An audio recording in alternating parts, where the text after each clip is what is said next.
어느 집사님이 죽어서 천국에 갔습니다. 하나님이 그 집사님에게 그동안 수고 많았지 하시면서 온갖 종류의 고급 음식으로 아주 푸짐한 상을 차려주셨습니다.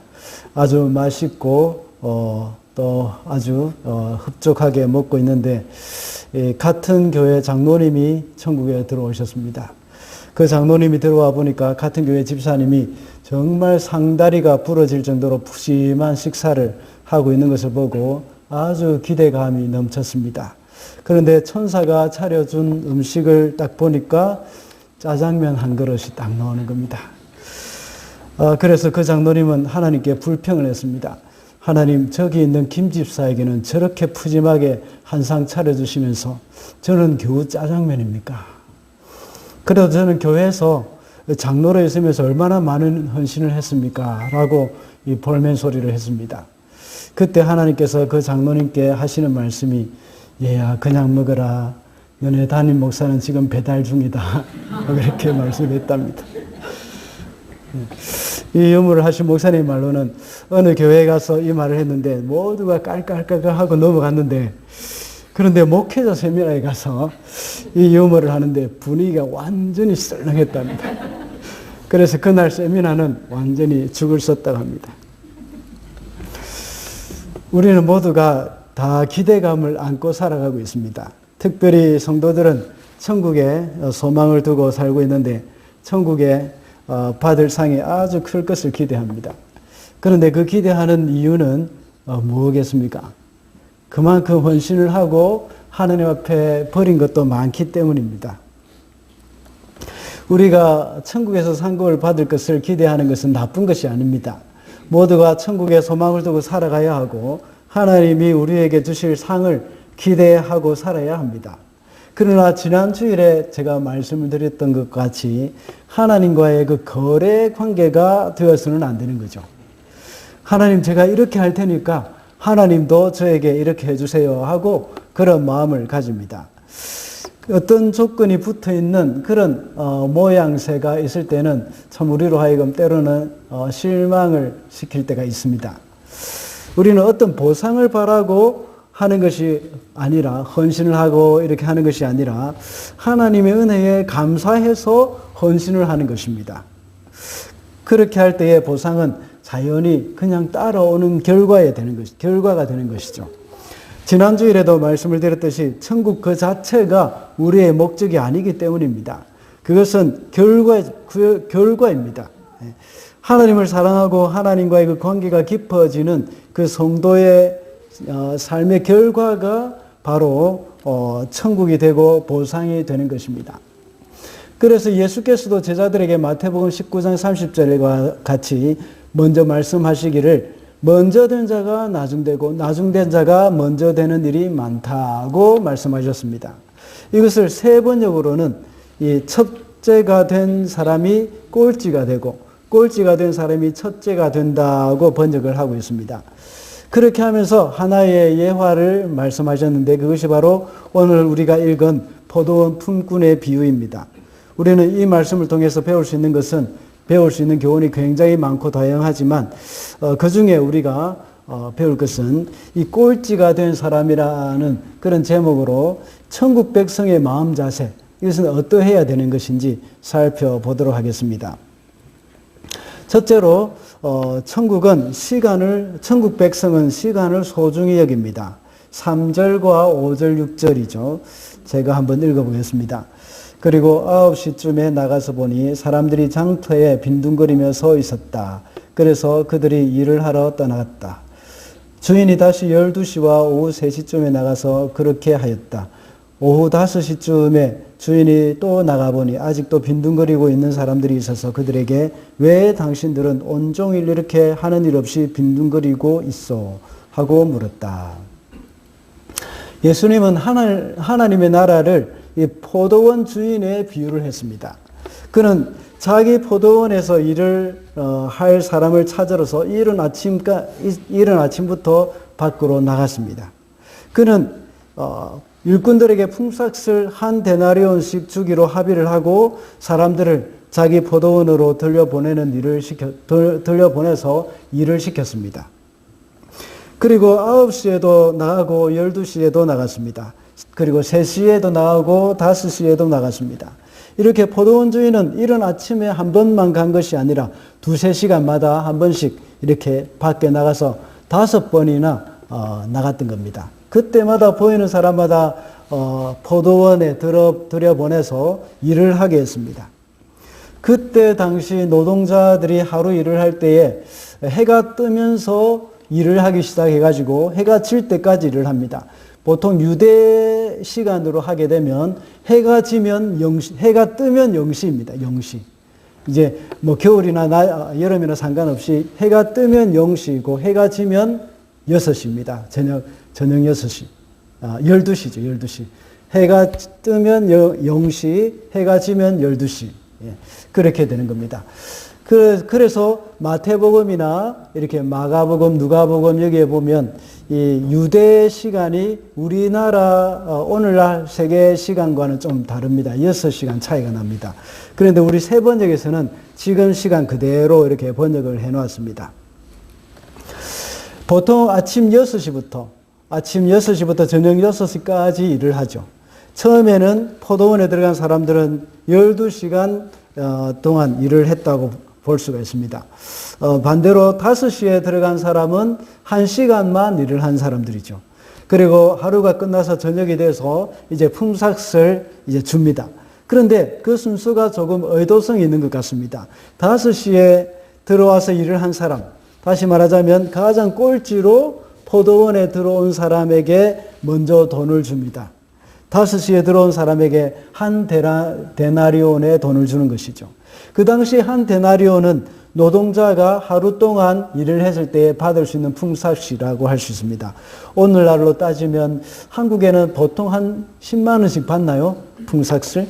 그 정도가 된다고 칩시다. 그러면 뉴질랜드 돈으로 한 120불에서 130불 정도 되는 그런 금액입니다.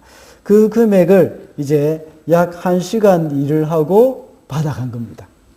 이 사람은 전혀 기대를 하지도 않았는데도 하루 품삯을 다 받아가지고 간 겁니다. 그것을 본 이른 아침부터 온 사람들의 생각은 어떻겠습니까?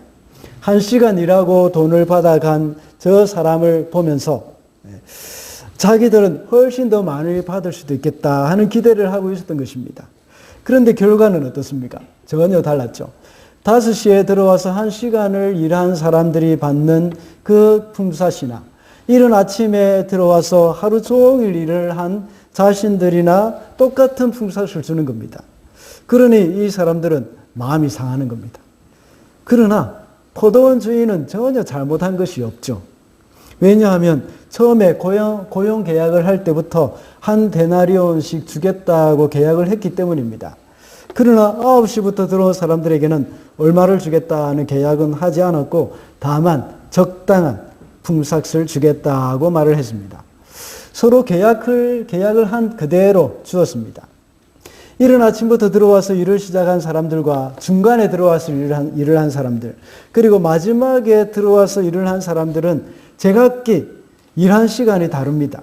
그러나 포도원 주인들이 얼마나 오랫동안 일을 했느냐가 중요한 것이 아니라 자기들이 일하는 시간을 얼마나 소중히 여겼느냐, 이것이 더 중요한 것입니다. 왜 그렇겠습니까? 그것은 하나님의 나라의 원리와 이 세상의 나라의 원리가 다르기 때문입니다. 이 세상의 고용주는 6시에 정확하게 고용 계약을 맺고 그 계약대로 일을 시킵니다. 아니면 파트타임으로 계약을 하고 그 파트타임의 시간당 얼마 이렇게 해서 이렇게 계약을 하고 그 일을 시키는 것이죠. 그러나 오늘 본문에 나오는 포도원 주인은 전혀 다른 계산법을 하고 있습니다. 먼저 들어온 사람들은 자신의 시간만 채우면 되는 것입니다. 물론 그 시간을 중요하게 중요하지 않게 여기지는 않았을 것입니다. 아무래도 늦게 들어온 사람만큼 그렇게 이렇게 간절하게 아주 소중하게 생각하지는 않았을 것입니다. 왜냐하면 합당하게 계약을 했기 때문입니다. 나는 이 정도만 일을 하면 된다 하는 생각을 했기 때문입니다. 아무래도 늦게 들어와서 일을 하는 사람이 또 먼저 들어온 사람들보다 더욱더 그 시간을 소중하게 여겼을 것입니다.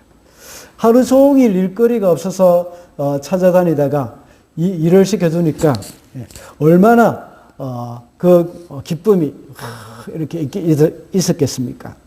그래서 그가 일을 할 수 있는 그 한 시간이라도 그에게는 너무나도 소중했던 것입니다. 우리가 받은 구원의 소중함을 아는 사람들은 하나님의 나라를 위해서 바치는 시간을 소중하게 여깁니다. 하나님과 함께하는 그 시간을 너무나도 소중하게 여기면서 그 무엇과도 바꿀 수가 없는 그런 마음을 가집니다. 하나님도 역시 우리와 함께하는 그 시간을 아주 소중하게 여기십니다. 헬라어에서는 시간을 가리키는 단어가 여러 개가 있습니다. 그 중에 두 가지 좀 차이가 나는 것이 있는데, 하나는 크로노스라는 그런 단어입니다. 또 하나는 카이로스라는 단어입니다. 크로노스는 모든 사람에게 공평하게 주어져서 흘러가는 그런 일반적인 시간을 이야기하는 것입니다. 히브리서 11장 32절에 보면 내가 무슨 말을 더 하리요? 기드온, 바락, 삼손, 입다, 다윗과 사무엘과 및 선지자들을 말하려면 내게 시간이 부족하리로다 하고 말을 할 때 여기서 말하는 시간, 이것을 이 크로노스라고 말을 합니다. 그러나 카이로스는 의미 있는 시간을 가리키는 겁니다. 의식적이고 우리가 생각을 하고 있고 주관적이고 또 기회의 시간이라고 볼 수 있습니다. 모든 사람에게 공평하게 주어진 그 크로노스라는 그 시간 안에 내가 특별한 의미를 부여하게 되는 시간입니다. 각 개인에게 정말 잊을 수 없는 특별한 시간이라고 볼 수 있습니다. 에베소서 5장 16절에 보면 세월을 아끼라 때가 악하니라 할 때에 그 세월, 여기에 해당되는 것이 바로 카이로스입니다. 생각해 보십시다. 시한부 인생 또는 응급 환자, 이런 사람에게는 한 시간은 아무 일 없고 놀고 먹는 사람과는 비교할 수 없이 소중한 시간입니다. 예수님께서 십자가에 돌아가실 때에 그 한쪽 편에 있는 강도를 한번 생각해 보십시오. 늦게나마 죽기 직전에 구원을 받은 그 강도는 생명이 있는 동안에 예수님 곁에서 함께 죽어가는 그 시간이 얼마나 소중했겠습니까? 이 시간이 그 강도에게는 카이로스의 시간입니다. 아마 이른 아침에 온 품꾼들은 일이 끝나는 시간을 기다리는 그 시간이 정말 빨리 가기를 바라면서 일을 했을 수도 있습니다. 이런 사람들은 크로노스의 시간을 보내는 겁니다. 그러나 늦게 부름을 받은 사람은 자기가 포도원에서 일할 수 있다는 그 감격으로 시간 가는 것이 너무나도 안타까웠을지도 모릅니다. 이런 사람들은 카이로스의 시간을 보내는 것입니다. 이것은 사랑하는 사람과 데이트를 하는 것과 같습니다. 사랑하는 여인과 데이트를 할 때는 함께 있는 시간이 너무 빨리 지나가 버려서 참 마음이 안타까울 때가 많지 않습니까? 사랑하는 사람과 데이트를 하는데 시간을 보면서 몇 시간 흘렀다고 생각하며 지루해야 하는 사람은 없을 것입니다. 저는 옛날에 결혼하기 전에 아내와 데이트를 할 때가 생각이 납니다. 수영만, 부산의 수영만 요트 경기장에서 부산국제영화, 거기서 영화를 한 편 본 다음에 이제 아내의 집까지 함께 걸어갔습니다. 제법 날씨도 쌀쌀하고 또 걸어서 가기에는 꽤 먼 거리였습니다. 그런데 아내의 집까지 다가올 때가 되면 일부러 천천히 걸었습니다. 왜 그랬겠습니까? 헤어지는 것이 아쉬움, 그것이 있었기 때문입니다. 이렇게 생각하는 사람들은 서로가 함께 있는 시간이 너무나도 소중하기 마련입니다. 베드로후서 3장 8절에는 이렇게 말씀하고 있습니다. 사랑하는 여러분, 이 한 가지만은 잊지 마십시오. 주님께는 하루가 천년 같고 천년이 하루 같습니다. 하고 베드로후서 3장 8절에 말씀하고 있습니다. 이 말의 의미가 무엇이겠습니까? 하나님께서 택하신 사랑하는 자녀들이 주께로 돌아오는 것을 기다리는 것이 너무나도 길고 지루하게 느껴져서 하루가 천년같이 여겨졌다는 것입니다. 그리고 주께 돌아온 그 자녀들, 하나님의 백성과 함께 지내는 시간, 그 백성들과 함께, 하나님의 자녀들과 함께 교제하는 그 시간이 너무나 즐겁고 좋고 행복해서 천년이 하루같이 금방 지나가 버린다는 그런 말씀입니다. 이것이 바로 하나님 아버지의 마음입니다. 우리 성도들도 역시 하나님으로부터 부름을 받은 사람들로서 우리에게 주어진 시간을 소중히 여기면서 살아가야 합니다. 그리스도인의 시간관념은 세상 사람들과는 다릅니다. 세상 사람들은 그리스도인들이 주일에 교회에 와서 예배 드리는 것을 이해하지 못합니다. 그들은 이 시간을 쉬거나 즐거움을 위해서 보내는 것을 아주 가치 있게 보내는 것이라고 생각을 합니다. 그러나 그리스도인들은 교회에 와서 하나님께 예배하는 시간을 그 어떤 시간보다 소중하게 여깁니다. 그래서 그 시간을 세상 사람들처럼 그렇게 보낼 수가 없습니다. 세상 사람들은 성도들이 이른 새벽에 일어나서 새벽기도 나오는 것을 이해하지 못합니다. 그 시간에 잠이라도 조금 더 자면 피로가 풀릴 텐데 왜 그러는지 모르겠다 하면서 생각할 수도 있습니다. 학생들도 역시 마찬가지죠. 주일날 공부하거나 또 BTS 공연이나 보면서 쉬어야지.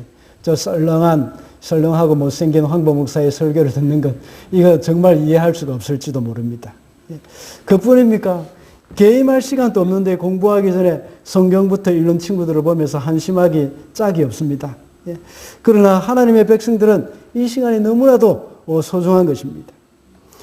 우리는 이런 시간을 가장 소중하게 여기면서 일어나자마자 기도, 또 일어나자마자 큐티, 이런 습관을 기르면서 그 시간을 생명같이 여겨야 하는 것입니다. 그러므로 천국 백성은 우리에게 주어진 시간, 다시 말하자면 하나님과 함께하는 그 시간, 이것을 소중하게 여겨야 한다는 것입니다. 둘째로 천국 백성은 은혜에 감사하며 살아갑니다. 6절과 7절입니다. 오후 5시쯤에 주인이 또 나가보니 아직도 빈둥거리며 있는 사람들이 있어서 그들에게 왜 당신들은 온종일 이렇게 하는 일 없이 빈둥거리고 있어 하고 물었습니다. 그들이 그에게 대답하기를 아무도 우리에게 일을 시켜주지 않아서 이러고 있습니다 하였다. 그래서 그는 당신들도 포도원에 가서 일을 하시오 하고 말하였다.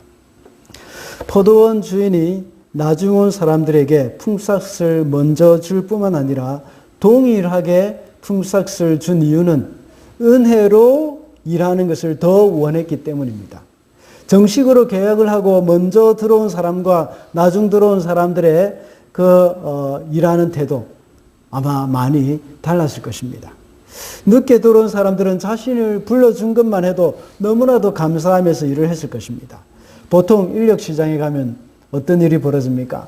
저는 인력시장에서 일을 해보지는 않았습니다. 그런데 일을 한 사람들의 말을 들어보면 약간 이해가 되었습니다. 새벽 일찍 사람들이 일어나서 인력시장에 가서 일감을 찾습니다. 그러면 먼저 어떤 사람을 데려가는가 하면 기술이 있는 사람을 데려갑니다. 그 후에 경험이 많은 사람들을 또 데려갑니다. 그리고 나중에는 덩치가 좋고 힘이 있어 보이는 그런 사람을 데려가죠. 마지막 남은 사람은 어떻습니까? 기술도 없고 힘도 없고 경험도 없는 이런 사람들이 남습니다. 그러다가 아무도 자기를 데려가지 않으면 아주 막막해집니다. 기술도 없고 힘도 없고 경험도 없는 이런 사람들은 정말 데려갈 일꾼이 없으면 일손은 필요한데 정말 사람이 없다면 이런 사람 데려가는 것이죠. 아무도 자기를 데려가 주지 않으면 정말 막막할 수밖에 없습니다. 만약에 가족이 있어서 먹여 살려야 하는 자식이 있다면 그런 하루는 아무것도 벌어서 갈 수가 없는 것입니다. 방금 우리가 읽은 본문에서도 보면 아무도 우리에게 일을 시켜주지 않았다고 대답을 합니다. 이런 사람들은 자신이 일을 할 수 있었다는 그 자체만 해도 감사하지 않을 수 없습니다. 보통 정식으로 계약을 하고 일을 하는 사람들은 기계적으로 자신에게 주어진 그 시간에 그 일만 하는 사람들입니다. 그러나 오늘 본문에 나오는 포도원 주인은 감사하는 마음으로 일하는 사람을 더 이렇게 좋아하는 겁니다. 포도원 주인이 좋아하는 사람은 감사하는 마음으로 일하는 사람이라는 것입니다. 오늘 본문에 나오는 포도원 주인이 좋아하는 그런 사람, 이런 사람은 일을 능숙능란하게 잘하는 사람이 아니었습니다. 그리고 일을 오랫동안 많이 하는 사람도 아니었습니다. 자신을 불러준 것에 대해서 감사하는 마음으로 일을 하는 사람이었습니다. 천국은 은혜에 대한 감사가 넘치는 곳입니다. 우리는 더 이상 기술 좋은 사람이 될 필요도 없습니다. 그리고 힘이 센 사람이 되거나 똑똑한 사람이 될 필요가 없습니다. 힘이 세거나 기술이 좋은 사람은 모두가 받는 풍습에 대해서 자신이 잘해서 받은 것으로 생각을 하는 사람들입니다. 만약 나에게 잘난 것이 있다고 생각하는 사람들은, 지금 여러분 중에 그렇게 생각하는 사람들은 아무것도 없는 사람처럼 살아야 합니다. 그래야 우리 속에 은혜가 역사하기 시작하는 겁니다. 그리고 그 은혜에 감격하면서 감사하며 살아갈 수가 있습니다. 하나님의 나라는 은혜로 들어가는 것입니다. 포도원과 같은 우리 하나님의 백성의 공동체 일원이 되는 것은 우리가 똑똑하거나 많이 배워서 들어온 것이 아닙니다. 우리가 어떤 조건을 갖추었기 때문에 들어온 것이 아닙니다. 그리고 일을 잘하거나 어떤 조건 때문에 들어온 것이 아니라 오직 하나님의 그 불쌍히 여기심, 그것도 하나님의 자비하심 때문에 우리가 들어온 것입니다. 공로의식은 하나님의 사랑에 대한, 하나님의 자비에 대한 배신입니다. 그리고 이것은 율법주의에 해당되는 것이기 때문에 십자가와 원수입니다. 우리가 받은 구원의 조건은 아무것도 없습니다. 다만 하나님의 자비하심에 의지하는 것입니다. 그러므로 우리가 구원을 얻기 위해서는 더 이상 아무것도 할 필요가 없는 것입니다. 그냥 하나님의 은혜를 믿음으로 받아들이면 되는 것입니다. 예수님께서 십자가에 달리셔서 말씀하신 것 중에 다 이루었다라는 말씀이 있습니다. 이 말씀은 우리를 구원하시기 위해서 예수께서 하실 일을 다 하셨다는 말씀입니다. 이렇게 예수님께서 모든 것을 다 이루셨기 때문에 우리가 더 이상 해야 할 일은 없습니다. 그러나 오늘 본문에 나오는 이른 아침에 들어온 이 일꾼이 주인에게 불평하였다고 말하고 있습니다. 그 이유는 그만큼 자신들이 일을 한 것이 있다고 생각을 했기 때문입니다. 이런 생각을 하는 한 우리 속에는 은혜는 없어지고 율법만 남고 공로의식만 남게 되는 겁니다. 이런 것이 우리 속에 남아있는 한 그것은 천국이라고 할 수 없습니다. 이곳은 바로 지옥입니다. 포도원은 바로 하나님의 나라이고 천국이며 교회입니다. 교회에서는 공로의식이 있어서는 안 됩니다. 이것이 생기는 순간 천국의 삶은 없어집니다. 천국은 은혜가 넘치고 자비가 넘치고 감사가 넘치는 곳이 되어야 합니다. 여러분 한번 돌아보시기 바랍니다. 여러분 속에 공로의식이 생겨나는 순간 여러분의 마음은 지옥으로 바뀐 것이 아마 여러분들 마음에 경험을 했을 것입니다. 아무도 나를 알아주지 않는 것에 대해서 마음이 불편해지고 화가 나면서 다른 사람들을 판단하게 되는 것입니다. 이런 마음이 과연 천국이라고 할 수 있겠습니까?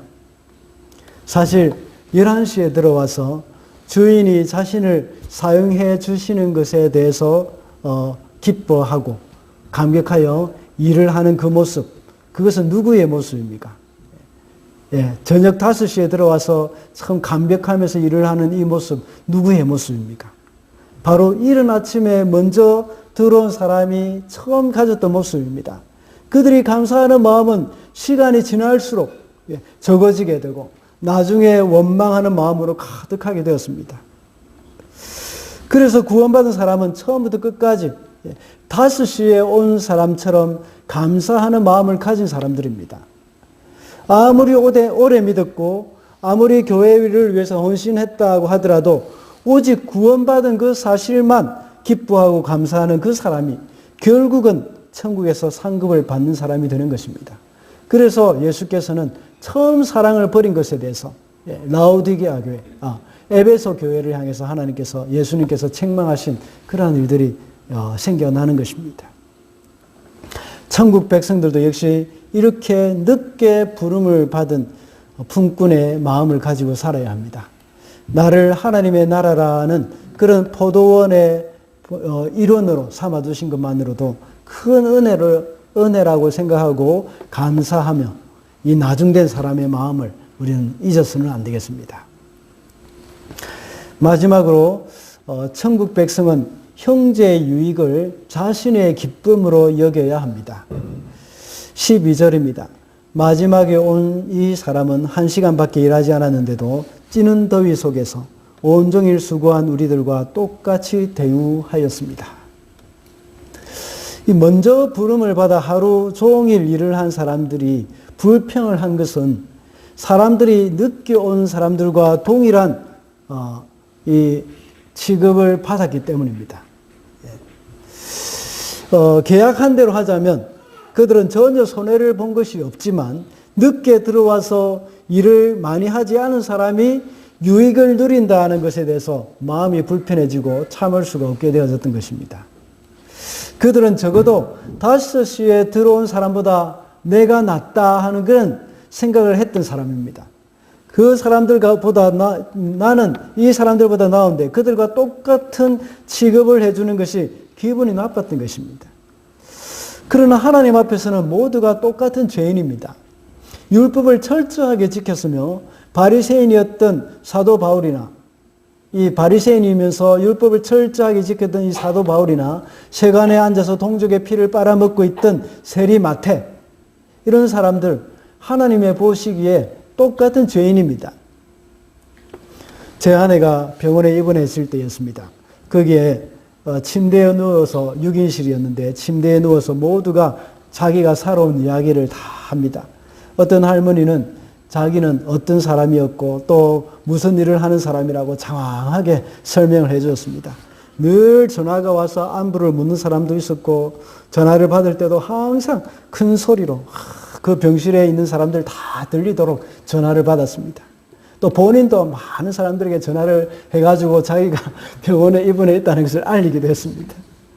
누군가가 또 병문안을 참 또 많이 오기도 합니다. 병문안을 와서 또 이렇게 먹을 것을 다 가져오면 병실에 있는 사람들과 다 갈라 먹습니다. 또 어떤 사람은 혼자였습니다. 전혀 돌볼 사람도 없었습니다. 다른 사람들이 자기가 살아온 자랑을 많이 해도 그분은 전혀 말이 없이 조용히 누워있기만 했습니다. 제가 보기에도 정말 사정이 딱한가 보다 하는 생각이 들 정도였습니다. 그러나 의사 선생님 앞에서는 어떻습니까? 모두가 똑같은 환자입니다. 아무리 사회에서 잘 나간 사람이고 유명한 사람이며 많은 사람이 병문안을 다녀간다고 하더라도 의사 앞에서는 똑같은 환자일 뿐입니다. 그와 같이 이른 아침에 먼저 들어온 품꾼이나 5시에 꼴찌로 들어온 품꾼이나 주인이 보기에는 똑같은 죄인입니다. 구원이 필요한 사람일 뿐입니다. 중요한 것은 다른 사람이 어떻게 되느냐 비교할 필요가 없는 것입니다. 그 사람과 내가 똑같은 사람이라는 사실을 알고 있으면 됩니다. 그래서 그 사람이 받은 한 데나리온은 내가 받은 한 데나리온과 같은 것이라는 사실만 그것을 가지고 기뻐하면 되는 겁니다. 구원은 똑같은 것입니다. 많은 사람들은 저 사람보다 내가 낫다 하는 생각을 가집니다. 그것이 바로 율법주의 사고방식입니다. 그래서 나는 이렇게 하는데 저 사람은 왜 나처럼 하지 않느냐고 원망하고 불평합니다. 그래서 내가 가진 기준에 맞춰서 다른 사람을 평가하고 판단을 하는 겁니다. 사람들은 교회에 문제가 많다고 말을 합니다. 교회에는 죄의 본성을 가지고 있는 그 사람들의 모임이기 때문에 시기나 다툼이 있을 수도 있습니다. 그리고 또 교회는 참 여러 가지로 부족한 부분들이 많이 있습니다. 완벽한 교회는 이 세상에 없습니다. 왜냐하면 교회를 구성하고 있는 사람들이 모두가 다 불완전한 사람이기 때문입니다.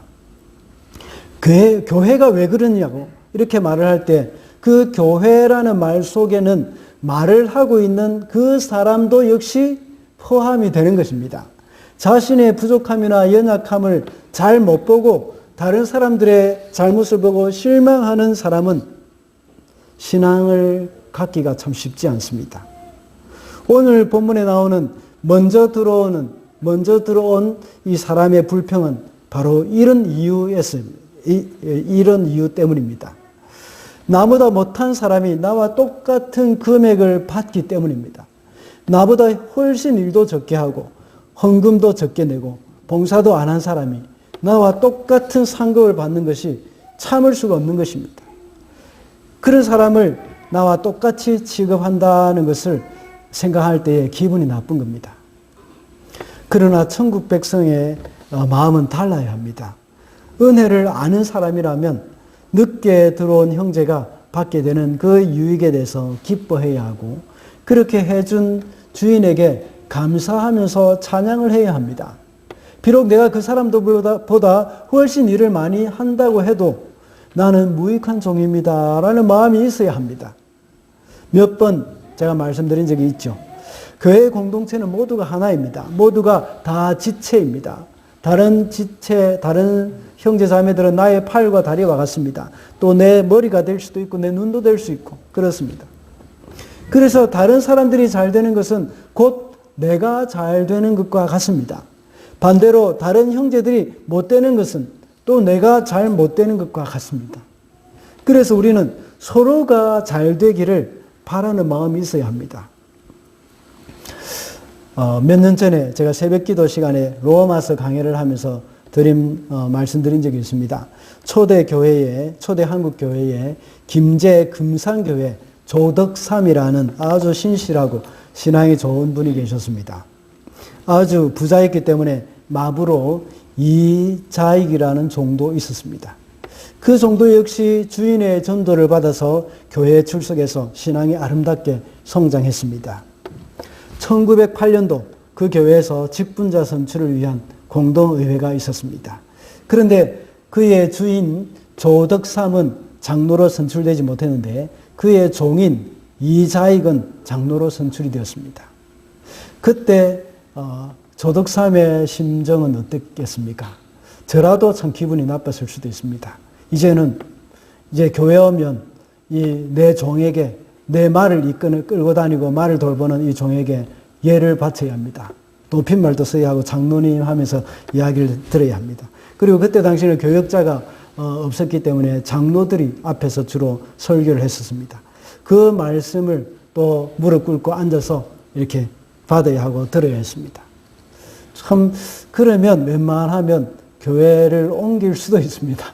예. 그렇지만 조덕삼 씨는 딱 일어나서 발언권을 얻어서 말합니다. 지금 이자익이 장로로 선출된 것은 하나님이 내리신 결정입니다. 우리 집에서 일을 하고 있는 그런 사람이지만 이자익은 저보다 신앙의 열의가 대단합니다. 나는 교회의 결정에 순종하고 이자익 장로를 받들어서 열심히 교회를 섬기겠습니다. 라고 이야기를 했습니다. 그래서 집에서는 종과 주인의 관계로, 그리고 교회에서는 장로와 성도와의 관계로 서로를 잘 섬겼습니다. 그리고 나중에는 조덕삼 씨도 장로가 되었고 이자익 장로를 신학을 시켜서 목사로 세웠습니다. 이런 훌륭한 모범이 우리 한국 교회에 있었습니다. 우리 성도들의 마음이 바로 이와 같이 되어야 한다는 겁니다. 형제 유익이 마치 나 자신의 유익과 같이 생각하고 기뻐해야 하는 것입니다. 이런 마음이 바로 꼴찌가 된 사람으로서 천국의 백성이 가져야 할 마음가짐입니다. 말씀을 맺겠습니다. 오늘 우리가 살펴본 포도 품꾼의 비유, 이것은 사복음서 중에서 마태복음에만 기록되어 있습니다. 마태가 이 비유를 기록해 놓은 이유가 무엇일까요? 늘 말씀을 드려서 잘 아시겠지만 마태복음은 유대인들 중에서 개종해서 그리스도인이 된 사람들을 대상으로 쓴 복음서입니다. 유대인들은 항상 율법주의에 젖어서 공로의식을 가지고 살았기 때문입니다. 그래도 나는 율법으로는 흠없이 지켰다 하고 생각을 합니다. 그러면서 이방인들을 보면서 하나님에 대해서 뭘 알고 있는지 막 이렇게 판단을 하고 의문을 품기도 합니다. 그리고 율법도 모르고 하나님의 계명도 모르는 그 이방인들을 또 무시할 수도 있습니다. 또 이방인으로서 신앙을 갖게 된, 기독교 신앙을 갖게 된 그 사람들을 아주 무시하는 그런 경향이 있기도 했습니다. 유대인들은 수천 년 동안 하나님을 섬기면서 하나님의 백성으로 살아왔는데 이방인들은 이제 하나님을 알고 신앙생활을 한다는 것이 너무나도 우습게 여겨지는 것입니다. 이런 이방인이 유대인과 같이 취급이 된다는 것은 상당히 불쾌하게 여겨지는 것입니다. 이런 유대인들에게 겸손하라는 것입니다. 우리도 본래 다 이방인이었습니다. 저와 여러분도 다 이방인이었지 않습니까? 우리의 공로의식을 가져서는 안 됩니다. 항상 이방인들의 마음과 같이 꼴찌가 된 사람으로서 그 사람의 마음 자세를 가지고 살아야 한다는 것을 여기서 말씀하고 있는 겁니다. 그래서 우리도 오늘은 꼴찌가 된 사람들이라는 제목으로 말씀을 살펴봤습니다. 그리스도인의 삶은 하나님의 이 세상 사람들의 이 세상의 사람들과는 가치관이 다릅니다. 세상 사람들은 1등을 좋아합니다. 그리고 일을 얼마나 오랫동안 또 효과적으로 많이 하느냐가 더 중요했습니다. 그러나 하늘나라의 기준은 다릅니다.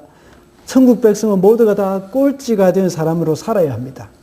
그래서 우리는 천국 백성으로서 시간을 소중히 여기며 살아야 하고 은혜에 감사하며 살아야 한다고 했습니다. 그리고 우리는 천국 백성으로서 형제의 유익을 나의 유익으로 나의 기쁨으로 삼아야 한다고 했습니다. 우리는 모두가 천국 백성으로서 꼴찌가 된 사람들과 같이 살아가는 그런 사람들입니다. 그래서 우리가 그런 마음 자세로 살아갈 때에 더욱더 하나님을 기쁘게 해 드릴 수가 있을 줄로 믿습니다. 기도하겠습니다.